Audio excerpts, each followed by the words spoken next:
ඔයාලා ගෙදරත් පව කට්ටයක් ආවම ඔයාගේ ෆෝන් එකේ බැටරි ලෝ වුණොත් මොකද කරන්නේ? ලයිට් නෑ, ෆෝන් එක චාර්ජ් කරගන්න විදියකුත් නෑ. හැබැයි අපිට ඉලෙක්ට්‍රොනික මොඩියුල් ටිකක් පාවිච්චි කරලා 12 වෝල්ට් බැටරි එකකින් ෆෝන් චාර්ජ් කරන්න පුළුවන් ඩිවයිස් එකක් හදන්න පුළුවන් කියලා ඔයා දන්නවද?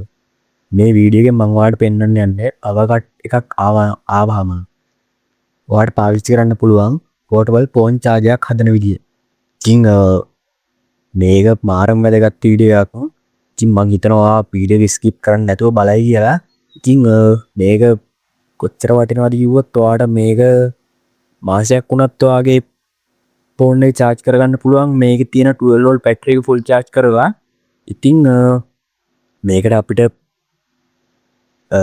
පොඩි මොඩියුල්ස් කීපයක් තමයි ඕනේ වෙන්නේ. ඉතින් අපි වීඩියෝ එකට ගිහිල්ලාම බලමු මේ මොඩියුල්ස් මොනවාද, එතකොට අපි කොහොමද මේක හදන්නේ, එතකොට කොහොමද මේක පාවිච්චි කරන්නේ, කොහොමද මේක චාර්ජ් කරන්නේ, ඒ දේවල් හැම දෙයක්ම අපි කතා කරමු වීඩියෝ එකට ගිහිල්ලා.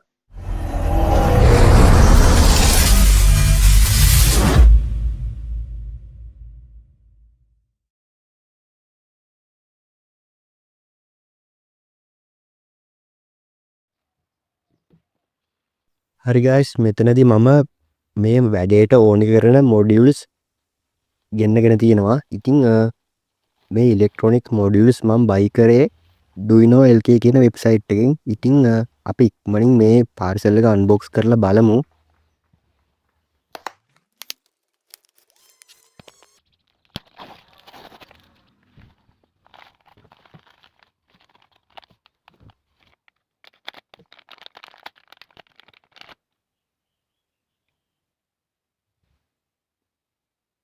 HCW M634 කියන බැටරි ඕවර්චාර්ජින් ප්‍රොටෙක්ෂන් මොඩියුල් එක තමයි මේක.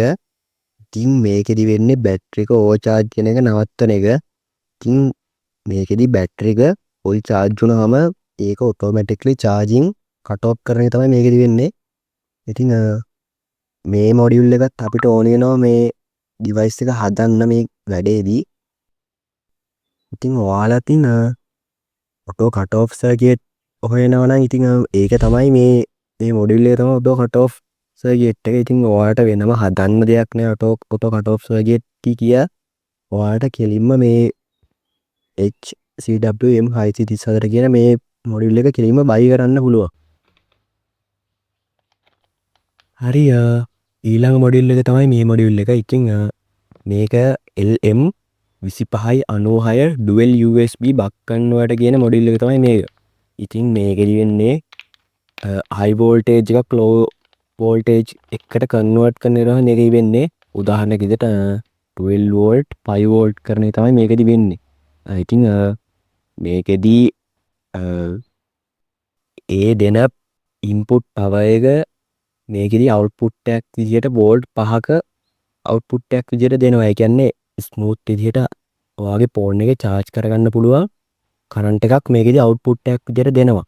ඒකින්ද මේ මොඩියුල් එක පාවිච්චි කරන එක මාර වැදගත් මේ වැඩේදී. හරි.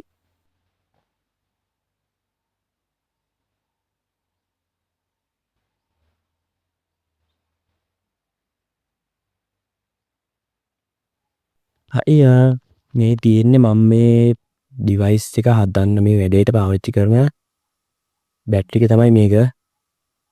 ඉතින් මේ බැටරි එක ගත්තොත් මේක නම් ටිකක් බරයි. මේක ඇවිල්ලා ලීඩ් ඇසිඩ් බැටරි එකක්. ඔයාලට පේනවා මේක 12 වෝල්ට් ලීඩ් ඇසිඩ් බැටරි එකක් තමයි මේක. ඉතින් ඔයාලට පුළුවන් මේ බැටරි එකෙන් පාවිච්චි කරන්න ඕනේ නැහැ. ඔයාලට පුළුවන් ඔයාලගේ ගෙදර තියෙන ඔයා හිතන්න බැටරි එකක සෝරි බයික් එකක බැටරියක්, එතකොට වෑන් එකක, ඒ වගේ වාහනයක බැටරියක් වුණත් පාවිච්චි කරන්න පුළුවන්. කිසි ප්‍රශ්නයක් නැතුව පාවිච්චි කරන්න පුළුවන්.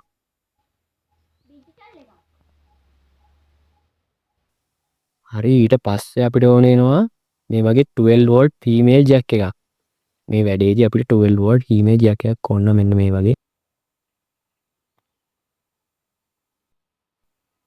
හරි, ඉතින් ඊටත් පස්සේ අපිට ඕන වෙනවා මේ වගේ 2.2 ඕම් රෙසිස්ටර් එකක්. ඉතින් මේ රෙසිස්ටර් එක අපි 12 වෝල්ට් ෆීමේල් ජැක් එකට පාස්ස ගන්න ඕනි. ඉතින් ඒක මම මේ විදිහට පාස්ස ගන්නවා.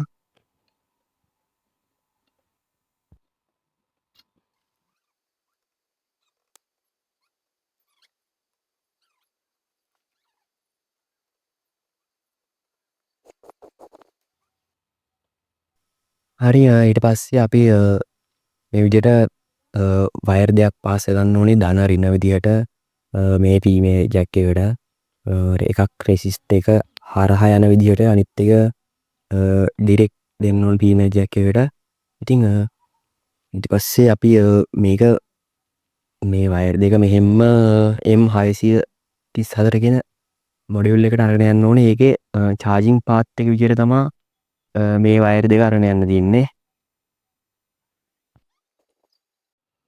හරි මෙතනදී මං පාස් එකන තියෙන විදිහ බලා ගන්නවා කට්ටිය. එකක් රෙසිස්ට් එක හරහා ගිහිල්ලා තියෙනවා. ඒක ඍණ වයර් එක. එතකොට අනිත් එක ධන වයර් එක විදිහට තමයි මෙතන තියෙන්නේ. මේක බලා ගන්නවා කට්ටිය මේ හරියට පාස් ගන්න ඕනි. හරි ගායිස් ඉතින් M634 කියන මොඩියුල් එකේ කොහොමද පේන මෙතන ඉන් කියලා තියෙනවා. එතන තියෙනවා ධන වම් පැත්තේ ධනත් දකුණු පැත්තේ ඍණ විදියට තියෙනවා. ඉතින් එතෙන්ට තමයි අපි මේකේ ධන ඍණ සෙට් කරගන්න හදන්නේ. කියන්නේ මේ ෆීමේල් ජැක් එකේ එන චාර්ජින් පාත් එක ධන ඍණ විදියට අපි මේක සෙට් කරගන්න තමයි හදන්නේ. ඉතින් මං ස්ක්‍රිප්ට් එකකින් මේක ගලවගෙන කමෙන්ට් මෙන්න මේ විදිහට හයි කරගන්නවා. ධන ඍණ අඩේට හයි කරගන්නවා.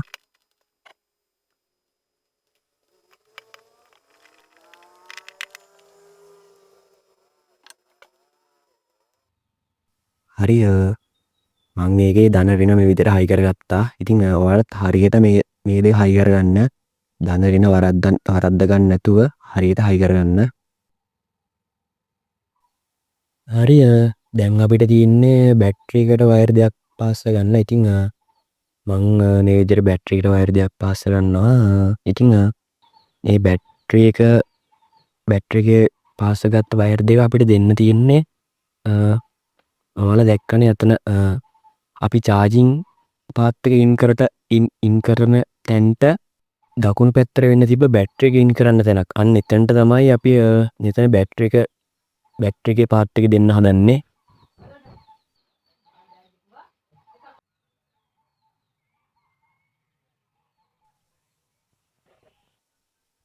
හරි මෙතන ඔයාලට පේනවා මෙතන BAT කියලා ගහලා තියෙනවා. ඒ කියන්නේ බැටරි කියලා ගහලා තියෙනවා. මෙතන බැටරි වම් පැත්තේ ඍණ දකුණු පැත්තේ ධන කියලා ගහලා තියෙනවා. ඉතින් මම මෙතන ඇන දෙක මේ විදිහට ස්ක්‍රූප් එකකින් බොටල් කරගෙන අපි මෙතන බැටරි එකේ ඍණ මෙතන ඍණ එනේ වම් පැත්තේ තියෙන ඍණ පාත් එකටයි එතකොට ධන. ඒතරක ධන පැත්තේ තියෙන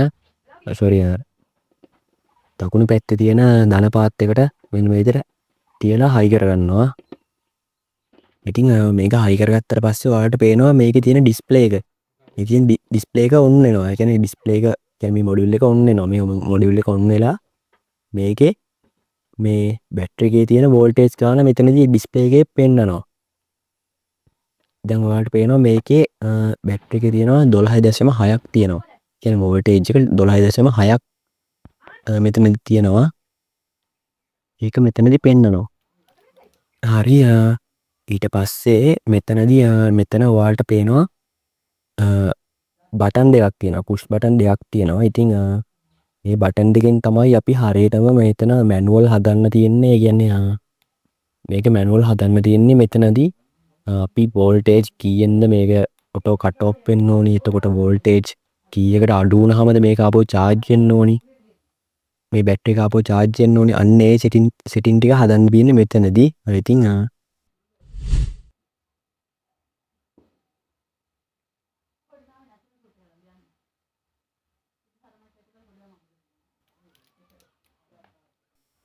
හරි ඉතින් මේක සෙටප් කරගන්න මෙහෙම. ඉතින් මේකෙදි වම් පැත්තේ දකුණු පැත්තේ බටන් දෙකක් තියෙනවානේ. මේකෙදි අපි දකුණු පැත්තේ බටන් එක බාගෙන හිටියට පස්සේ මේක ඩිස්ප්ලේ එක බ්ලින්ක් වෙන්න ගන්නවා. ඔබන්ට පේනවනේ. එතකොට අපිට දකුණු පැත්තේ බටන් එක බාගෙන හිටියට පස්සේ අපිට හදන්න පුළුවන් මේකෙදි වෝල්ටේජ් එක කීයෙන්ද ඔටෝ කට් ඔෆ් වෙන්නේ කියලා. ඒ කියන්නේ දැන් ඔයාගේ වෝල්ටේජ් ඔයාගේ බැටරි එකේ තියෙන වෝල්ටේජ් එක ඔයා හිතන්න වෝල්ට් ඔයාට හදන්න ඕනේ 13.6න් විතර ඕවර් චාර්ජ් වෙන එක නවත්තන්න කියලා හිතමුකෝ. ඒ කියන්නේ දැන් 12 වෝල්ට් බැටරි එකක 12 වෝල්ට් වලට වැඩිය සාමාන්‍යයෙන් බැටරි එක චාර්ජ් කරන්න පුළුවන්නේ. ෆුල් රේන්ජ් චාර්ජ් කරන්න පුළුවන්නේ. දැන් මම මෙතන පාවිච්චි කරන බැටරි එකේ මට 13 වෝල්ට් 14ක් වගේ වෙනකන් ෆුල් රේන්ජ් චාර්ජ් කරන්න පුළුවන් මගේ බැටරි එක. ඉතින් මං මගේ මේකේ සෙටප් කරගන්නවා මගේ ඔටෝ කට් ඔෆ් වෙන ලිමිට් එක 13.5න් වගේ ඒ වගේ ගානකට මම මේක සෙටප් කරගන්නවා. ඉතින් ඒකෙදි දකුණු පැත්තේ තියෙන බටන් එක ඔබාගෙන ඉඳලා ඊට පස්සේ ඒන ගාන අපිට මෙතන වෙනස් කරගන්න පුළුවන්. දැන් ඔයාලට පේනවා මෙතන 13.9කට මේක හදලා තියෙනවා මම. ඔව් මේකෙදි මම 13.9කට හැදුවා මේක 13.9න් එහාට චාර්ජ් වෙන්නේ නැති විදිහට හදලා තියෙන්නේ. හරිද? එතකොට ඔයාලට මේකේ ආපහු මෙතන හදන්න පුළුවන් වම් පැත්තේ බටන් එක ඔබාගෙන ඉඳලා ඉවරලා එතකොටත් මේකේ බ්ලින්ක් වෙනවා මේ ලයිට් එක. එතකොට අපිට හදන්න පුළුවන් මේක කීයෙන්ද චාර්ජ් වෙන්න පටන් ගන්න කියලා. එතකොට දැන් මම ඒක හදලා තියෙන්නේ 7.0 මම ඒක හදලා තියෙන්නේ වෝල්ටේජ් 7කට. එතකොට මේක වෝල්ටේජ් 7ේදී චාර්ජ් වෙන්න අරගෙන වෝල්ටේජ් 13.9කට ගියාට පස්සේ මේක එතනින් යට චාර්ජ් වෙන්නේ නැහැ. ඊට පස්සේ ඔයා හිතන්න මේක අපි දැන් මේ බැටරි එක යූස් කරලා මේක දැන් මේ බැටරි එක යූස් කරද්දි මේක වෝල්ටේජ් 7කට බහිනවා. මේක වෝල්ටේජ් 7කට බැස්සට පස්සේ මේක ආපහු චාර්ජ් වෙන්න ගන්නවා. ඊට පස්සේ මේක ආපහු චාර්ජ් වෙලා වෝල්ටේජ් 13.9කට ගියාට පස්සේ එතනින් යට චාර්ජ් වෙන්නේ නැහැ. අන්න ඒ විදිහට මම මේක සෙටප් කරලා තියෙන්නේ. ඉතින් ඔයාලටත් ඒක ඔයාලගේ බැටරි එක අනුව ඒක ඇඩ්ජස්ට් කරගන්න පුළුවන්. ඒක ගන්නට සෙටප් කරගන්න පුළුවන්. හරි. ඉතින් දැන් මගේ බැටරි එකේ වෝල්ටේජ් 12.6ක් තියෙනවා. ඉතින් මං මෙතනදී මං ඔයාලට මේක චාර්ජ් එකට ගහලා පෙන්නන්නම්. දැන් නම් මේක චාර්ජ් වෙන්නේ නැහැ. කියන්නේ 12.6ක් තියෙන හින්දා මේක චාර්ජ් වෙන්නේ නැහැ. මොකද මම මේක සෙටප් කරලා තියෙන්නේ වෝල්ටේජ් 7කදී චාර්ජ් වෙන්න වෝල්ටේජ් 7කට අඩු වුණාට පස්සේ බැටරි එක චාර්ජ් වෙන්න තමයි මම හදලා තියෙන්නේ. ඉතින් මං මගේ මේ බැටරි එක චාර්ජ් කරන්න පාවිච්චි කරන්නේ මෙන්න මේ ඇඩැප්ටර් එක. මේ ඇඩැප්ටර් එක ඇවිල්ලා වෝල්ටේජ් 15. ඉතින් වෝල්ටේජ් 12 ඇඩැප්ටර් එකක් වුණත් අවුලක් නැහැ. පාවිච්චි කරන්න පුළුවන්. ඉතින් ඇඩැප්ටර් එකක් වෙනුවට ඔයාලට පුළුවන් නම් මෙතනින් චාර්ජ් කරන පාත් එක වෙනුවට ඔයාලට ට්‍රාන්ස්ෆෝමර් එකක් දාලා ඒක DC කරලා චාර්ජ් කරගන්න පුළුවන්. එහෙම ඒ විදිහට හදාගන්න පුළුවන් නම් ඒක තමයි හරිම මෙතඩ් එක මේ ලීඩ් ඇසිඩ් බැටරි වගේ දේවල් චාර්ජ් කරන්න. හරි. ඉතින් මම දැන්ට ඇඩැප්ටර් එකකින් තමයි චාර්ජ් කරන්නේ. ඉතින් ඔයාලට පේනවා මම මේ චාර්ජ් වෙන්න ගෙවුවට මේක චාර්ජ් වෙන්නේ නැහැ. මොකද මම මේ සෙටප් කරලා තියෙන වෝල්ටේජ් 7කට අඩු වුණාට පස්සේ තමයි මේක චාර්ජ් වෙන්නේ. බැටරි චාර්ජ් වෙන්න ඕනේ වෝල්ටේජ් 7කට අඩු වුණාට පස්සේ. ඒ වගේම 13.9දී මේක ඔටෝ කට් ඔෆ් වෙනවා. 13.9න් එහා බැටරි චාර්ජ් වෙන්නේ නැහැ. අන්න ඒ විදිහට මම මේක හදලා තින්නේ. ඉතින් දැන් මේක මං චාර්ජ් එකට ගැහුවත් මොකුත්ම වෙන්නේ නැහැ. ඒ කියන්නේ චාර්ජ් වෙන්නේ නැහැ. හරි. ඉතින් අපි M634 කියන මොඩියුල් එකේ වැඩේ ඉවරයි. ඒ කියන්නේ බැටරි චාර්ජ් වෙන පාත් එක ඒ දේවල් අපි හදාගෙන ඉවරයි. ඉතින් දැන් අපිට තියෙන්නේ මේ මොඩියුල් එකේ වැඩ. ඉතින් මේ මොඩියුල් එක තමයි LM2596 dual USB buck converter module එක. ඉතින් මේ මොඩියුල් එකේදී වෙන්නේ අපි මේ මොඩියුල් එකට ඉන්පුට් කරන වෝල්ටේජ් ගාන මේකෙදි වෝල්ට් 5කට ස්ටෙප් ඩවුන් කරලා මේ මොඩියුල් එක හරහා අවුට්පුට් එකක් විදිහට දෙන එක තමයි මේකෙදි කරන්නේ. හරි. ඉතින් දැන් මම මේක පාස් ගන්න තමයි හදන්නේ. ඉතින් ඔයාලට පේනවා මේකේ දකුණු පැත්තේ දකුණ තියෙන ධන පාත් එක තියෙන්නේ දකුණු පැත්තේ. ඒත් එක්ක ධන පාත් එක වම් පැත්තේ. ඒත් එක්කම වැරින්න පාත් එක දකුණු පැත්තේ තියෙනවා. ඉතින් මම මේ පාත් දෙකට වයර් දෙකක් පාස් කරනවා මෙන්න මේ විදියට.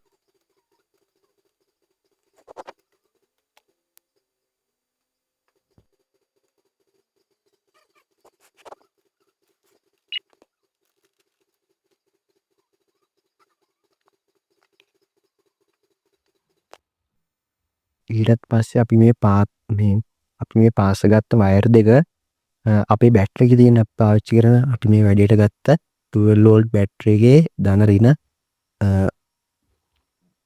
රිනට මේකේ තියෙන ධන රින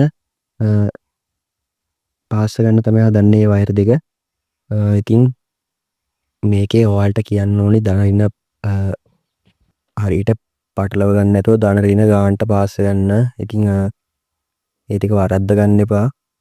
හරියට මම මේ පාස් කරනවා වගේ ඔයාටත් පුළුවන් මේක බෞද්ධය පාවිච්චි කරලා මේ විදිහට පාස් කරන්න.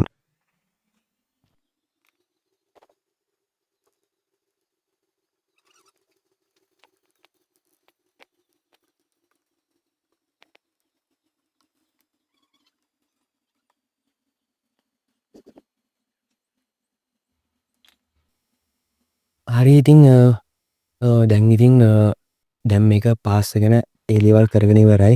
දැන් ඉතින් අපිට ෆෝන් එකක් charge වෙනවද කියලා මේකට USB කේබල් එකක් ප්ලග් කරලා බලන්න පුළුවන් අපිට ෆෝන් එකක් ඒකට ප්ලග් කරලා ෆෝන් එක charge වෙනවද කොහොමද කියලා. ඉතින් මං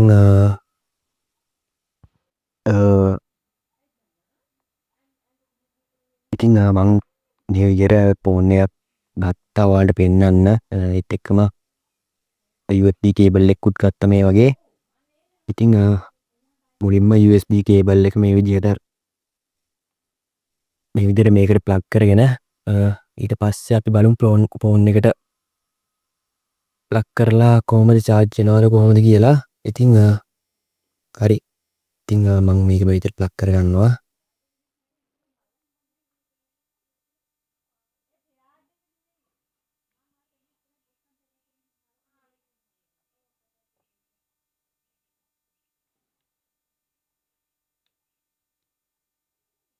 හරි මං මේක මේ විදිහට ෆෝන් එකට ප්ලග් කරගත්තට පස්සේ ඔයාලට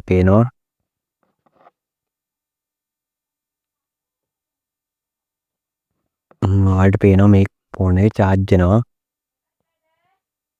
පේනවා නේද? ඉතින්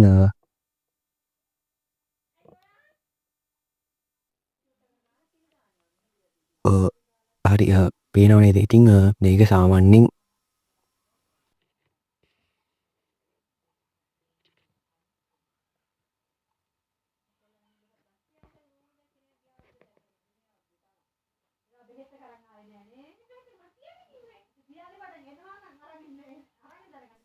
දවස් ගාණක් වුණත් කරන්ට් එක ගිහින් තිබුණත් ඔයාලගේ ගෙදර කිසි ප්‍රශ්නයක් නැතුව මේක හරහා charge කරගන්න පුළුවන්. මේකේ වැදගත්ම දේ කිව්වොත් 12 volt බැටරි එකේ ලේසියට බහින්නෙත් නැහැ. ඒකින්ද ප්‍රශ්නයක් නැතුව charge කරගන්න පුළුවන්. ඉතින් ඒත් එක්කම හරි ඉතින් මං මේක මේ විදිහට අලව ගත්තා. ඔයාලට පේනවා මේකේ බැටරි එක උඩම මම මේ විදිහට මේ මොඩියුල්ස් දෙකයි. ඒතකොට අපේ charging path එක අර female jack එක අන්න ඒ දේවල් මේ විදිහට අලව ගත්තා. එතකොට අපිට ලේසි මේක